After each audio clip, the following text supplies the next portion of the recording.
Nanya juga ni. Kena buka-buka tak nampak.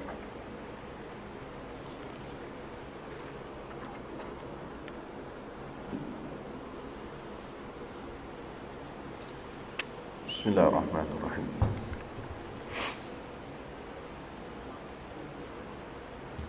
Assalamualaikum warahmatullahi wabarakatuh.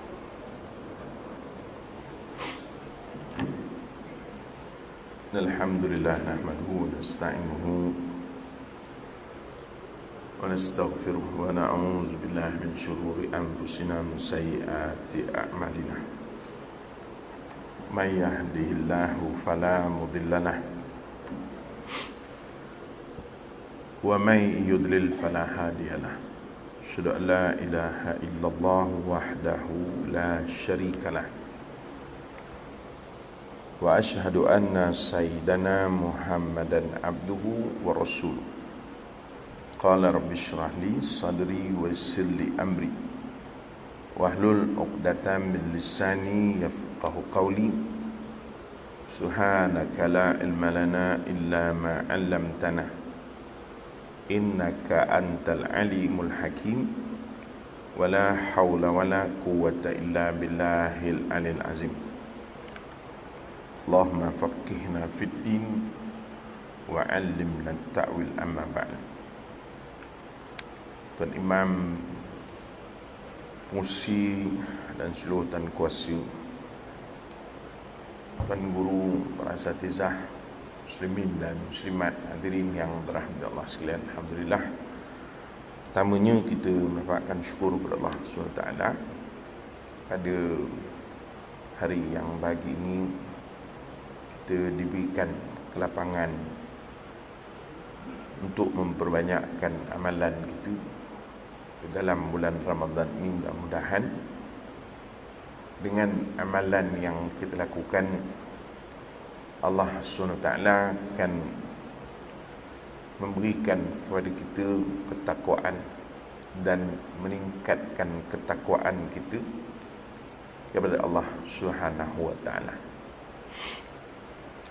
Pagi ini kita baca sikit daripada bab yang ke-64 daripada kitab Bahrul Mazi, jilid yang ke-16, cetakan bahasa Melayu. Memang bahasa Melayu pun Bahrul Mazi, cuma ni cetakan Rumi. Dia ada cetakan Jawi yang asal.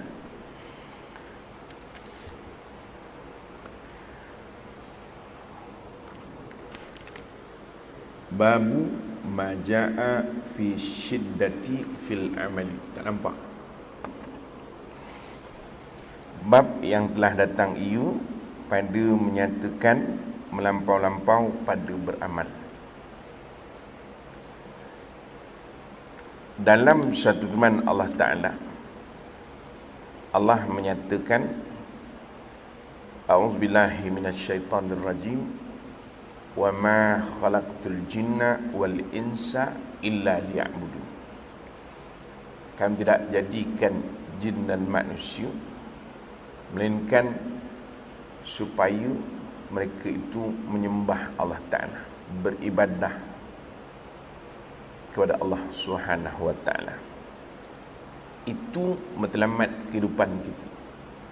Sebab itu kita, walau apa pun yang kita lakukan, yang sedang kita kejarkan, yang meniaga mengejarkan successful dalam perniagaan, cakap betul sikit lah, Putrajaya, orang yang bekerja mengejarkan supaya dia berjaya pada kedudukan yang dikendaki. Apapun yang kita letakkan di dalam kehidupan, jangan sampai macam mana? Tak dengar? Oh. Ayuh. Dengar? Dengar Saya tengok tuan-tuan angguk pun tak nampak. Sebab benda ni dikabur. Maknanya jangan sampai bau canggih. Sebab betulnya benda ni dia tak kabur. Itu menunjukkan tak dipakai lagi lalu. Tukar baru. Barulah nampak. Sebab itu jangan sampai kita meninggalkan matlamat asal kehidupan kita. Kerana itu Allah sebut jelas, apapun yang kita buat, matlamat kita adalah untuk menjadi hamba Allah Subhanahu wa taala. Bab ini membicarakan tentang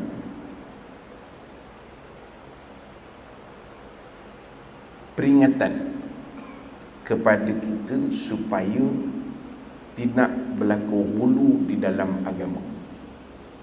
Ghulu ini maknanya berlebih-lebihan. Kerana ada orang kadang-kadang dia rasa dia nak jadi baik, kita akan nampak tindakannya berlebih-lebihan dalam agama. Pada sengkaan dia, bahawa itulah yang menyebabkan dia akan dikira baik di sisi Allah Ta'ala. Tetapi dia lupa bahawa Islam bukan datang untuk menjadikan umatnya ghulu, melampau-lampau dalam konteks beribadah ataupun beramal.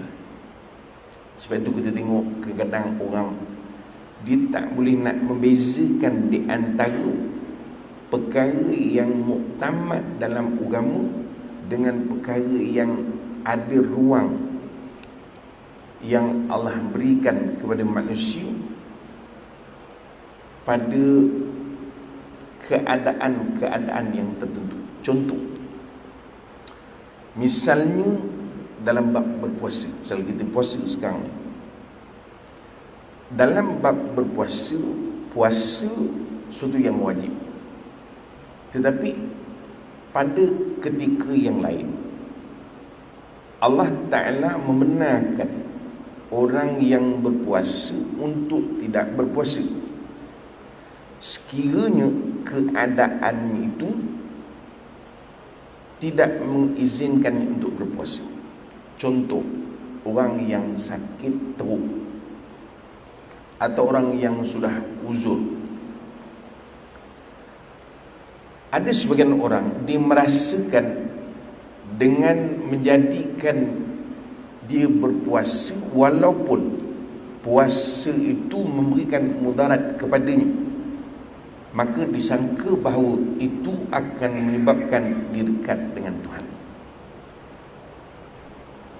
Ini satu pemahaman kita yang kadang-kadang kita tersilap dalam nak memahami agama. Sebab itu ada dipanggil exception, pengecualian tertentu. Orang yang musafir misalnya dibenarkan. Orang yang uzur, orang tua yang sudah tidak mampu untuk berpuasa, maka dibolehkan. Bahkan orang yang uzur, yang tidak ada kemampuan untuk berpuasa, boleh untuk pergi terus kepada fidyah. Dia tak perlu qada dah, pasal dia memang tua dah, tak mungkin dia muda lepas tu. Maka dia boleh untuk pergi kepada membayar fidyah. Ini contoh-contoh. Sebab tu kalau tuan-tuan ingat, pada zaman Nabi SAW ada satu kisah yang masyhur yang diceritakan sebagai gambaran kepada pemikiran yang tasyaddud ataupun ghulu. Walaupun pada sengkaannya zaman Nabi ni, bahawa dengan cara begitu dia dikira sebagai orang yang taat kepada Allah Ta'ala. Satu orang ketika itu pada musim sejuk, dia perlu untuk membersihkan dirinya dengan cara mandi janabah. Walaupun sepatutnya dia boleh dengan keadaan itu pergi kepada tayamum, tetapi oleh kerana ada yang memberikan pandangan, dan pandangan itu dikira sebagai tasyaddud, dia kata tidak, engkau mesti juga mandi dengan air. Maka akhirnya ringkas cerita mati orang. Dan Nabi SAW tegurkan orang yang memberikan pandangan supaya dia tetap membersihkan dirinya dengan air.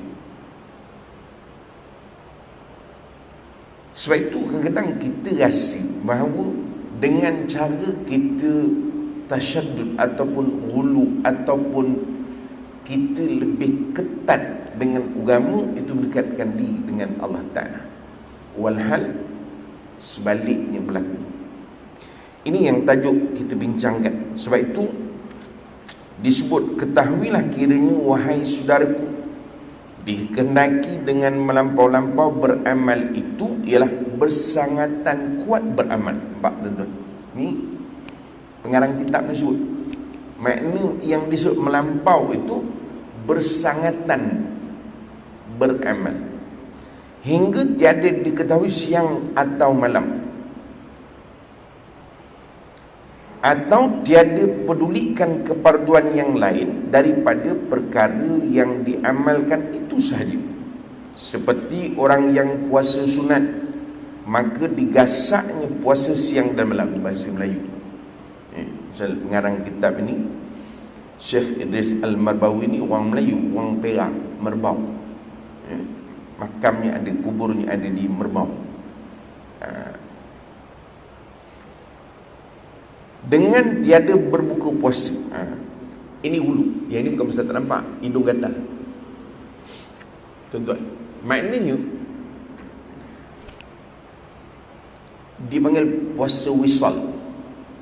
Sebab itu haram berpuasa wisal. Tak boleh. Tentang kita rasa kita nak puasa, kita rasa dengan puasa itu menyebabkan kita dekat dengan Allah Ta'ala. Kita puasa, hari ni puasa, malam kan tak buka, sambung lagi besok puasa, itu dilarang. Dan dia kata lagi, atau digasaknya semayang sepanjang-panjang hari dengan tiada tentu tidur dan tiada tentu makan. Ini ulama sebut ni. Kadang kita rasa ini cara kita. Saya nak menebus balik Ustaz. 60 tahun saya dulu sibuk, maklum sajalah nak naik pangkat, kata dia. Bawa tenang. Ni biasa kadang di Mekah macam ni lah, PL. Kadang kita pesan makcik bertenang dulu. Tadi sa'i tu bukan berjalan dah, berpaut pun tidak, dipapah. Bumi pun rasa tak jejak tu rasa. Tapi dia sibuk juga buat lagi. Akhirnya apa jadi? Gatal mati pula. Tuan-tuan pakai ni, dia jadi gatal habis semua. Tapi kalau kat TV, kita tak boleh nak garu. Dia kata, Ustaz, kalau gatal jangan garu, nanti nampak masa live. Terpaksa tunggu iklan lah, baru garu. Sama je tuan-tuan. Yang pengacara tu pun sama juga. Cuma tuan-tuan tak nampak lah, pasal tak iklan dia garu. Sebab itu tuan-tuan, kadang orang kita dia tak perasan. Itu yang akhirnya sampai demam. Badan dia ada hak. Inna li rabbika alaika haqqan wa li nafsika alaika haqqan. Untuk diri kita pun ada hak. Itu. Kemudian disebut lagi, digasaknya zikrullah siang dan malam dengan membiarkan anak isteri dengan tiada tentu makan minumnya, kehidupannya. Maka yang demikian itu misal bagi melampau-lampau beramal yang ditegah syarat. Nampak? Mana beramal tu? Memanglah agama suruh kita beramal. Itu matlamat kehidupan kita. Bahkan amalan itulah yang nanti menghasilkan takwa. Kan dalam khatib Jumaat dispesankan, takwalah kita kepada Allah dengan melaksanakan perintahnya. Tapi Islam bukan agama rohbaniyah. Rohban ni mana? Apa dia panggil istilahnya kalau kita panggil? Apa panggil? Pendetaan. Payah nolak kan? Pendeta. Kan kalau kita tengok Dr. Yusuf Al-Qaradawi dalam kitab ni Halal dan Haram, dia kata kita berada di tengah, di antara di antara apa benda payah nak menyebut bagi ni, melampau, di antara kelompok yang melampau dengan kelompok yang terlalu longgar. Melampau di sebelah kita, dia kata kelompok pendeta yang berada di biara. Tuan-tuan ni faham ke tidak? Biara di gereja lah, payah no. Kadang tak syok juga kita cerita pasal agama orang, cuma kita nak menyebutkan tentang konsep sebahagian mereka pasal itu realiti dia. Kerana untuk nak mendekatkan kepada Ta'ala, maka dia kena duduk di situ, susah keluar-keluar, susah campur soal dunia. Ini yang disebut Yusuf Al-Qaradawi. Ini di antara contoh tasyadud. Kita berada di tengah-tengah. Ya, imam, tapi tuan-tuan misalnya hari ni puasa, kalau tak puasa, sekejap lagi tuan-tuan tengok imam tadi baca sunat, tapi lepas solat, habis kuliah, roti canai 2 keping. Semayang roti canai balon. Contoh, tapi bukan hari ni lah. Hari ni puasa, kalau balon juga nak kena balon imam tu. Kan bukan makna kalau kerja di imam, imam roti canai tak. Saya makan kurma saja. Jadi kadang orang rasa dia nak dekatkan ni kepada Allah Ta'ala. Dia rasa ada setengah orang dengan pakaian dia, mesti nak jubah. Tak ada. Baju Melayu boleh, tak ada masalah. Pakai t-shirt pun boleh. Soft kedua lagi. Contohlah tuan-tuan, kan, jubah pun kat luar, t-shirt. Bukanlah makna kita katalah orang dulu ni, orang Melayu kita ni dia tertib. Dulu jangan t-shirt, minta maaf, last kali masuk, yang masuk awal. Dia tak boleh pakai t-shirt ke masjid, kuluki dia orang tengok je. Pasal orang tu kita ni dia tertib, dia kuat. Tapi itu kanlah makna satu hukum. So itu mendekatkan diri dengan agama. Kan makna kita bertelekung juga. Sama mana di Mekah boleh lah pergi shopping pun pakai telekung, kan, telekung pakai, kiri kanan bawa dengan kapet bangla tu bawa. Tak. Dan kita hidup macam biasa. Ini sebab itu dia kata, sungguh pun syarat kita memecutkan seseorang itu biar kuat mempersediakan bekal akhirat. Tuan-tuan dengar, dia senang baca buku ni supaya tuan-tuan tahu, bukan saya bercakap. Tuan-tuan tahu ni ulama bercakap. Tuan-tuan ni tokoh Mak Hijrah tahun berapa Ustaz? 2000 berapa saya ingat sebelum dia meninggal. Tuan-tuan, buku dia ni berapa belah jilid ni? Bukan koman-koman. Kita sekarang 1 jilid pun Ustaz dah tantangan je, mate. Tak tantangan sikit. 1 jilid dia, bukan 1 jilid. Itulah buku tu. Ini tak nyamai buku ni. Canggih. Satu dia sebut, sungguh pun syarat memecutkan seorang, makna apa dia panggil? Apa benda payah menuk bagi ni.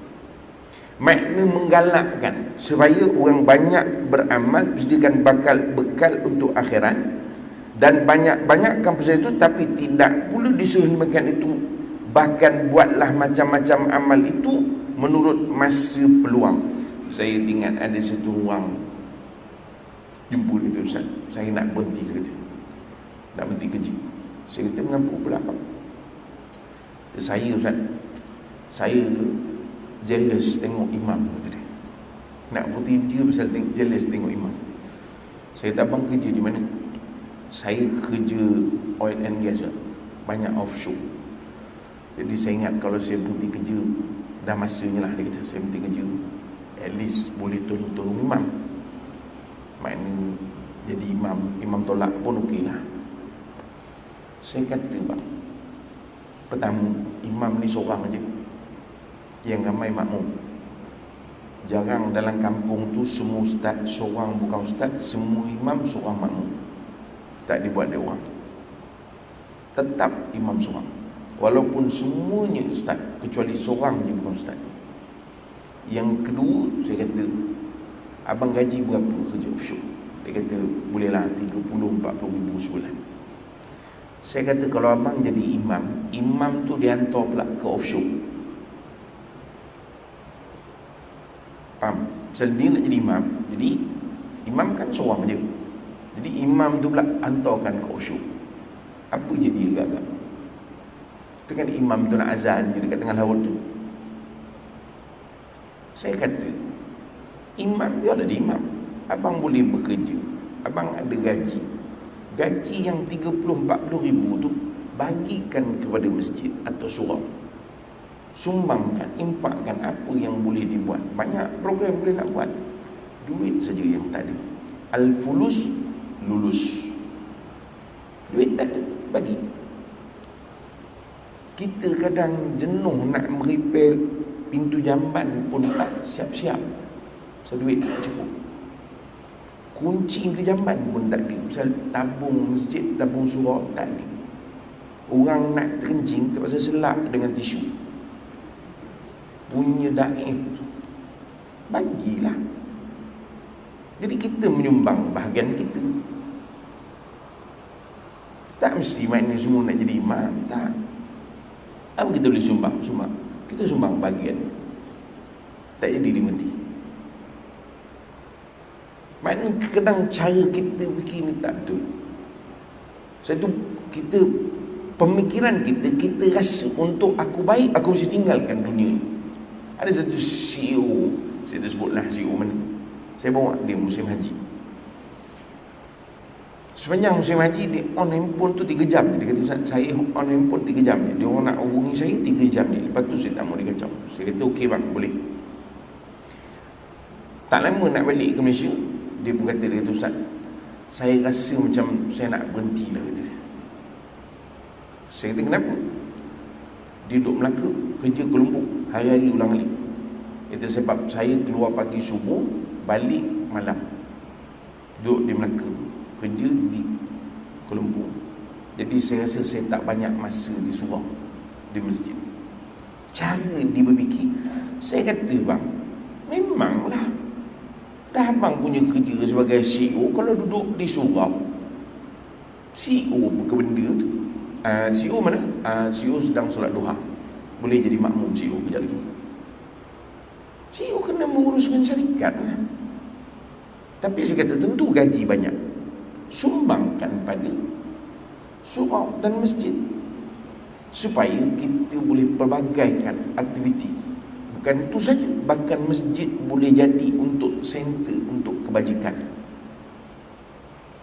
Maknanya cara berfikir kita, sangkaan kita bahawa dengan cara begitu kita mendekatkan diri pada Allah Ta'ala. Ini perkara yang nak kena tengok. Dan dia kata lagi,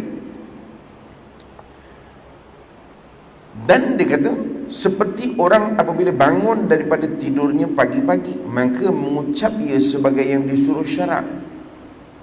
Maknanya dibacalah, alhamdulillahilladzi at'amana wa saqana wa ja'alana minal muslimin. Itu doa lepas makan.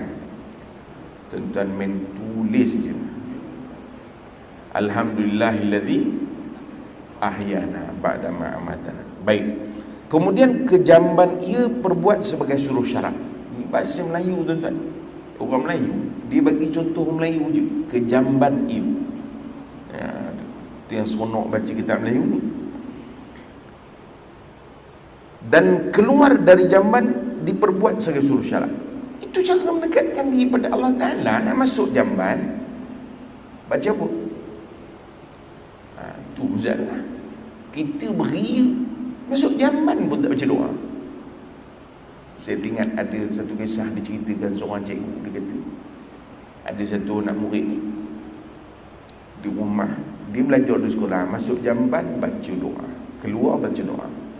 Dia masuk buat Allahumma, tak ada harapan nampak. Allahumma inni a'udzubika minal khubuthi wal khaba'is.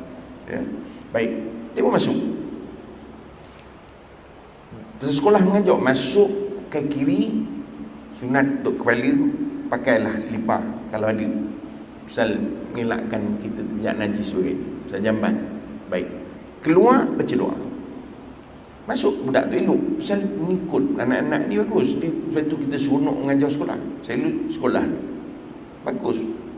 Mengajar anak-anak ni bagus. Dia ngikut. Dia semua orang tu tak. Dia dengar ni. Dia balik. Memanglah. Dia sempat buat komentar. Itu orang tu satu pula. Dia mendengar bagus. Tapi dia mengambil tak ada harapan.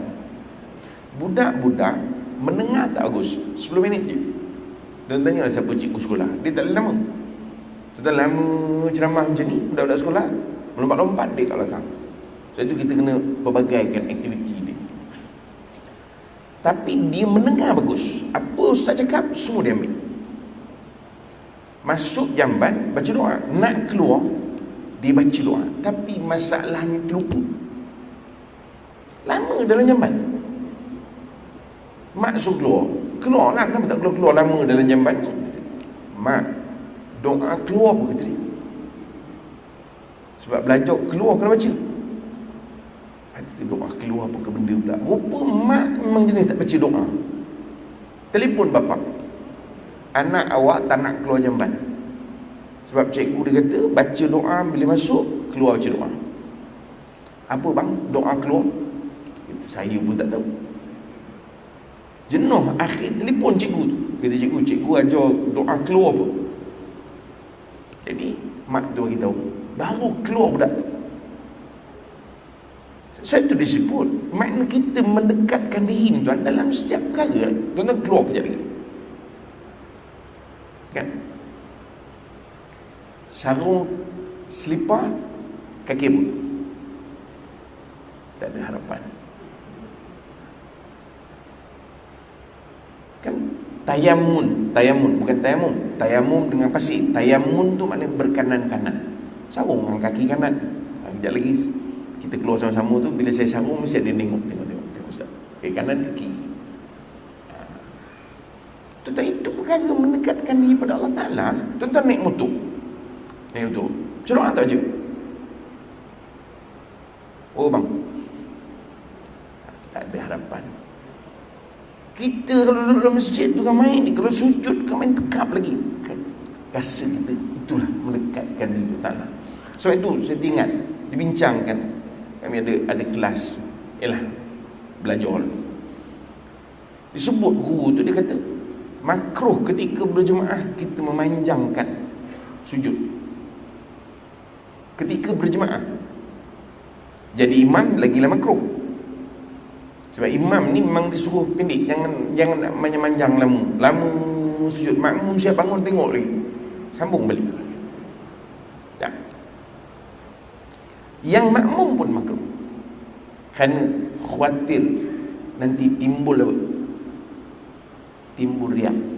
Mana orang lain dah bangun, dia tak bangun. Tapi nak sujud lama masa bila? Ketika solat sendiri. Sujud nol lah lama-lama. Tapi kalau solat sendiri lagi tak ada harapan. Belum sempat sujud dah bangun. Sebab itu maksud kita bertakarrub, mendekatkan diri kepada Allah dalam semua perkara dalam kehidupan. Tuan-tuan tengok cermin. Oh kan, kita kan nak pergi masjid tadi pun menghadap cermin dulu. Jangan perempuan tak menghadap cermin, makruh dia kalau tak menghadap cermin. Wahal pergi ke surau je pun. Baca tak bab silau, tak nampak orang belakang? Baca tak? Tak ada. Patutnya bacalah, kan? Allahumma kama ahsanta khalqi. Tak ada harapan, nampak ada. Allahumma barik lana fima razaqtana. Itu je lah doa kita hafal zaman sudah. Melayu pun tak apa. Ya Allah, semana kau indahkan ciptaan kau, kau indahkan akhlak kau. Mana setiap masa. Itu maksud takarrub tadi. Ni. Dan dia kata lagi, mengambil mana memang tak bila ni. Mani pula. Dan kemudian terus membasuh muka dan mengambil wuduk sebagai disuruh syarat. Pasal bangun nak sembahyang subuh, kemudian sembahyang sunat wudu. Nampak? Sebab itu wudu dia tak sepatutnya dibiarkan kosong. Maksudnya tuan-tuan berwudu, lepas tu tak buat apa-apa, tak boleh. Ya? Kalau dari apa yang saya baca, hampir kita kata makruh lah begitu, kerana Nabi tidak meninggalkan wudu tanpa ibadah. Maksudnya berwudu, wudu saja tak. Tuan-tuan wudu kena baca Quran, wudu solat sunat wudu misalnya. Dan sunat dahulu daripada subuh, qabliyah, dan solat subuh dengan berjemaah. Nampak? Diperbuat semuanya sebagai disuruh syarak, kemudian memperbuat apa-apa wirid kemudian daripada sembahyang itu, daripada zikir dan sana'. Sana' ni maknanya pujian, dan tasbih, dan tahlil, dan berdoa, membaca Al-Quran, dan apa-apa yang disuruh dan diizinkan syarak. Habis. Macam tadilah. Macam kita ni 7. Kemudian ia pula menuntut hal kehidupan. 7, 5 minit, 7, 2 minit dah syuruk dah. Berhenti kan? Tuan-tuan nak sambung syuruk atau duha. Kemudian keluar dia menuntut hal kehidupan dan nafkah. Satu solat Jumaat, ayat tu jelas. Habis fa'idha qudiyatis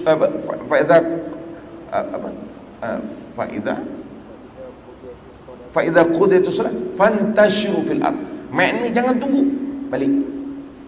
Sebab solat Jumaat ni tengah hari, waktu bekerja. Orang pencen duduk, saya dah letih kerja, duduk tak apa. Tapi orang pencen pun sama, jangan duduk masjid lama.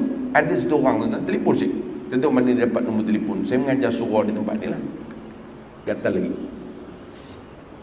Dia kata, Ustaz, saya jemaah surau sekian. Saya kata, kenapa puan? Perempuan telefon, saya minta tolong Ustaz,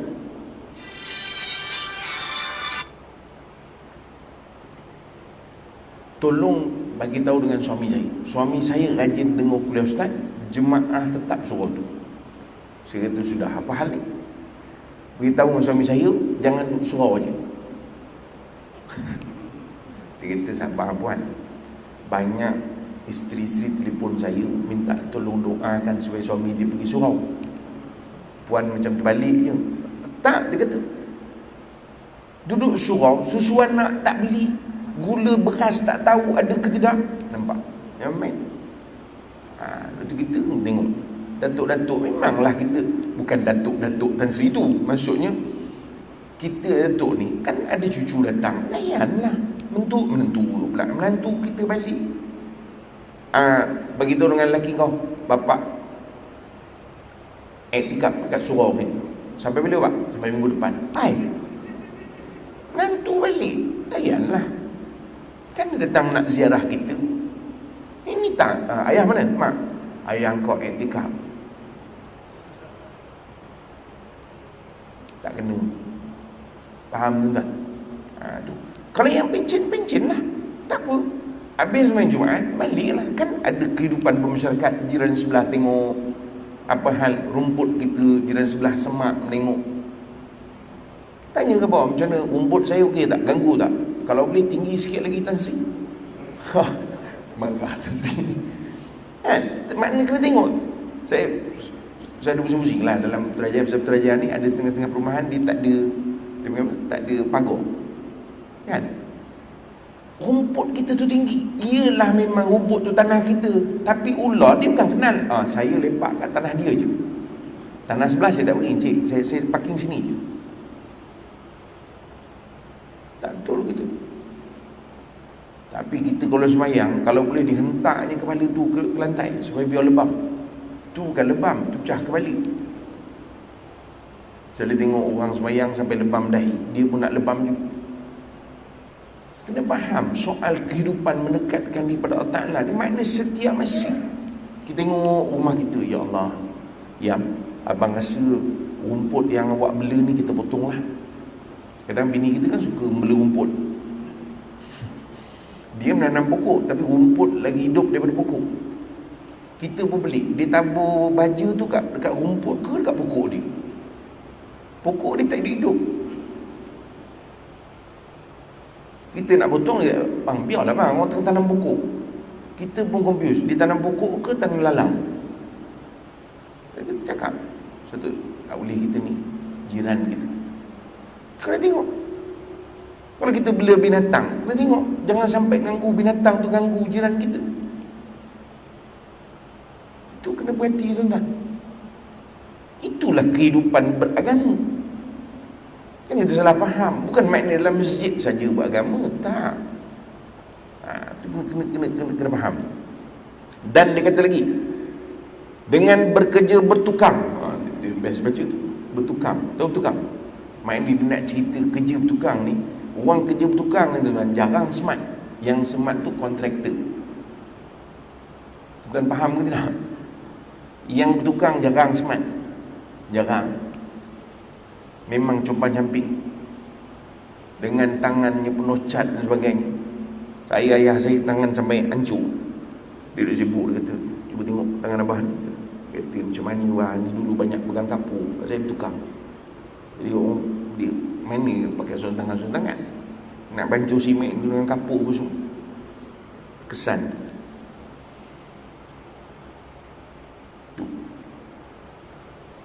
Atau berkira bicara atau berniaga. Kenapa? Imam Abu Hanifah businessman. Tapi kena ingat, kita imam belum tentu lagi ada mazhab. Ada mazhab apa? Belum lagi. Imam Abu Hanifah mazhab Hanafiyah ataupun mazhab Hanafi, itu antara mazhab yang hidup lagi terus sampai hari ini. Siapa dia punya pengasas? Businessman. Sebab itu orang dalam bab muamalat tak boleh challenge Imam Abu Hanifah, kerana dia praktis. Dia imam mazhab dan pandangan dia bagi sesuai dengan praktis dia. Sebab itu kalau dalam mazhab Hanafiyah, Imam Abu Yusuf misalnya, dia seorang hakim tapi imam mazhab.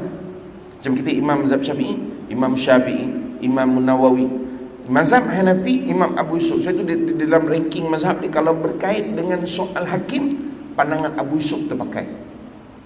Walaupun Imam Abu Hanifah tu pengasas, Abu Yusuf tu antara imam mazhab dia, tetapi dalam konteks kehakiman dia terpakai. Kenapa? Sebab dia praktis. Tuan-tuan, ni zaman dulu lagi. Kita yang terbalik. Oh, I kalau pencen, I nak duduk masjid. Come on lah. Kita dulu kan ada banyak kepakaran. Saya bagi talk dengan Persatuan Orang Pencen Pegawai Kerajaan, apa nama tu? Dia ada persatuan dia kan. Masa dia kerja, dia ada persatuan dia tu juga. Yang pencen tu dia buat persatuan pencen pula. Saya kata, tuan-tuan ni orang hebat. Jangan pencen nak jaga cucu. Saya pencen jaga cucu lah, saat main dengan cucu je. Allah bagi kita kepakaran macam-macam. Satu kita sumbang lagi. Sampai bila? Sampai kita tak mampu menyumbang. Tu. Jangan salah faham dengan agama. Dan lainnya daripada jalan pencarian yang diizinkan oleh syarak. Tuan-tuan, ni mukadimah bang, belum mula lagi. Hadis ni tak baca. Panjang. Macam tak ada harapan. Atau mengaji dan menuntut ilmu syarak dan ilmu yang diharuskan, atau lainnya hingga dapat peluang lain kerja apa-apa pula, kemudian ditunaikan sembahyang fardu dan sunat segala wiridnya, dan makan dan minum dan lainnya sebagai diizinkan syarak.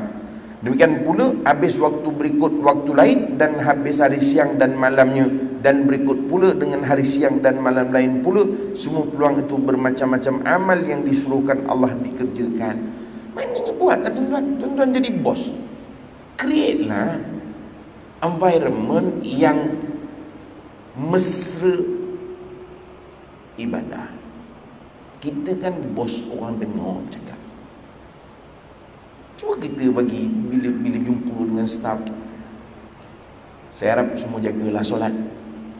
Bukan nak suruh tuan-tuan bagi tazkirah. Tuan-tuan ingat saja. Encik Sulaiman, hari ni you jadi imam. Dia tahu bos yang nak sign dia naik pangkat.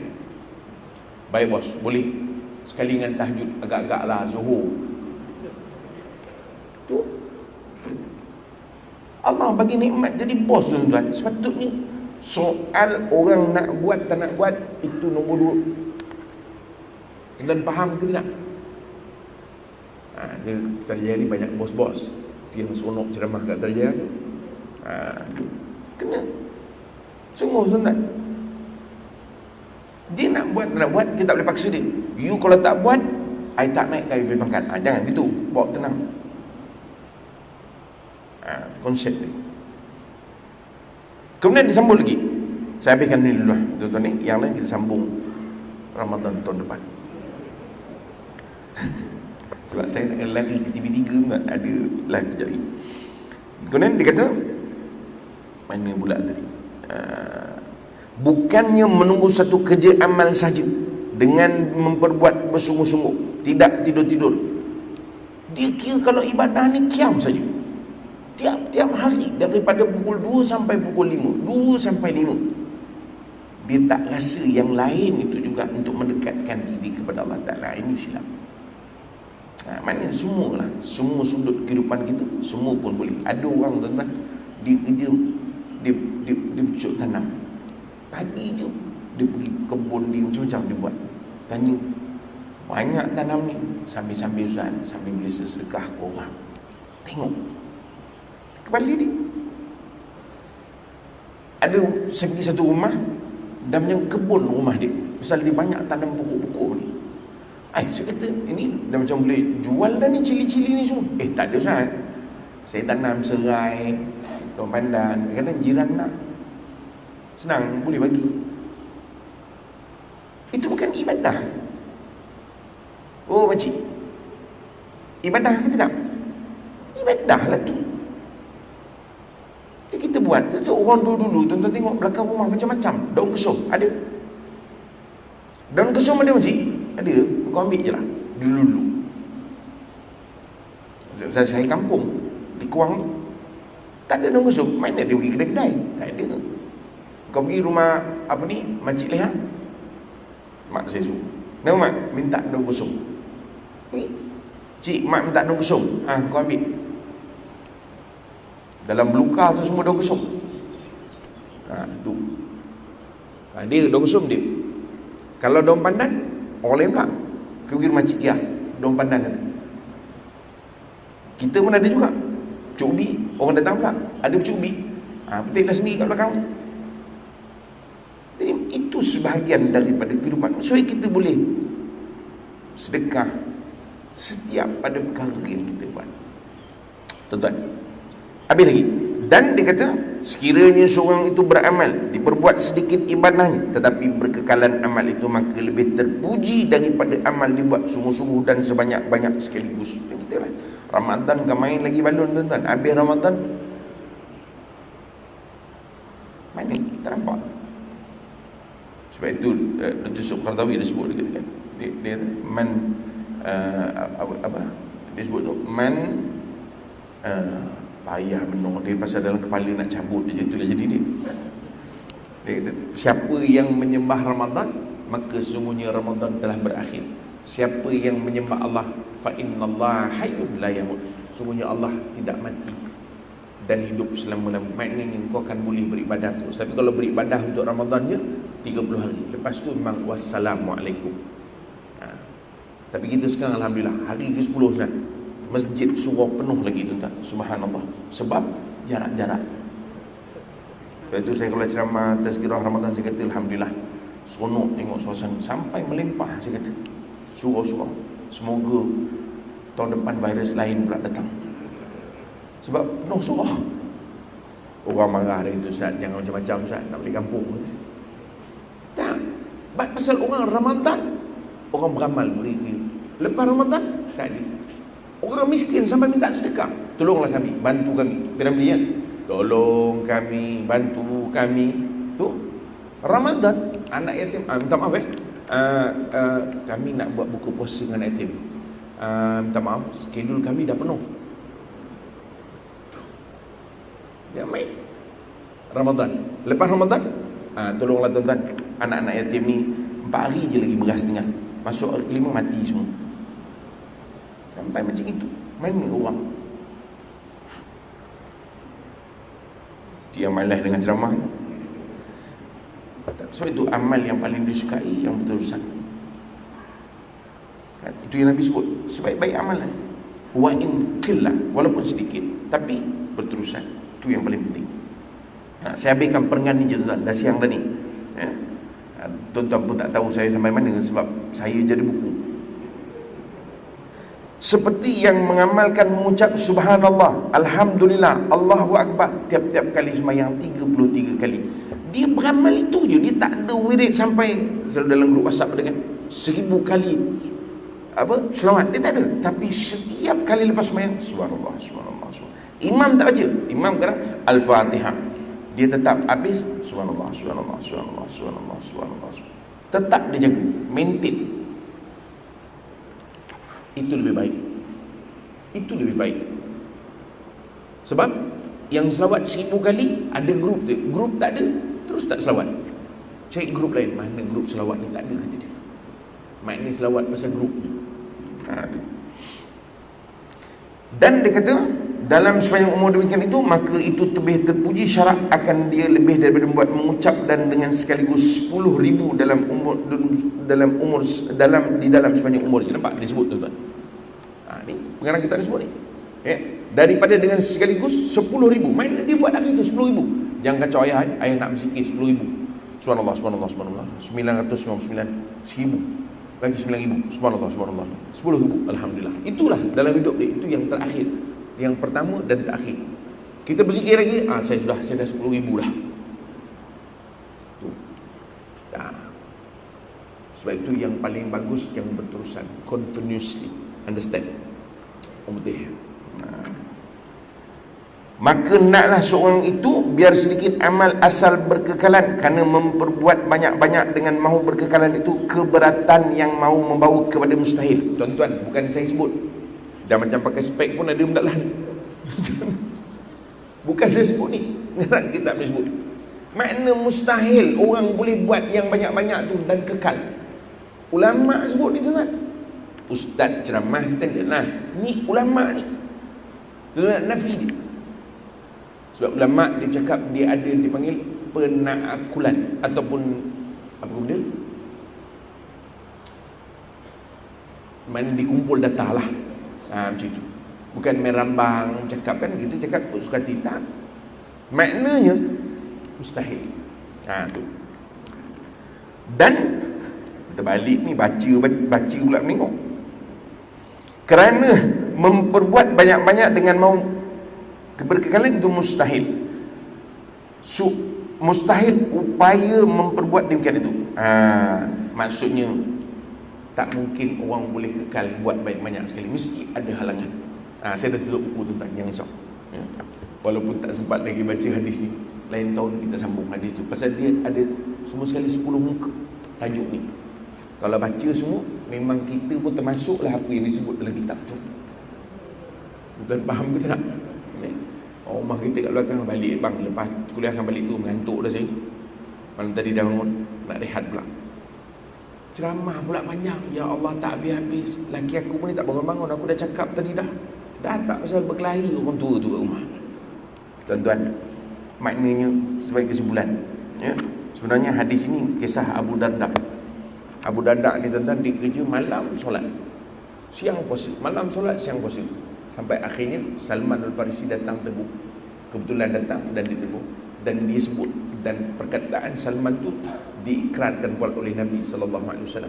Itu yang hadis saya baca, inna li rabbika alaika haqqa, untuk Tuhanmu ada hak.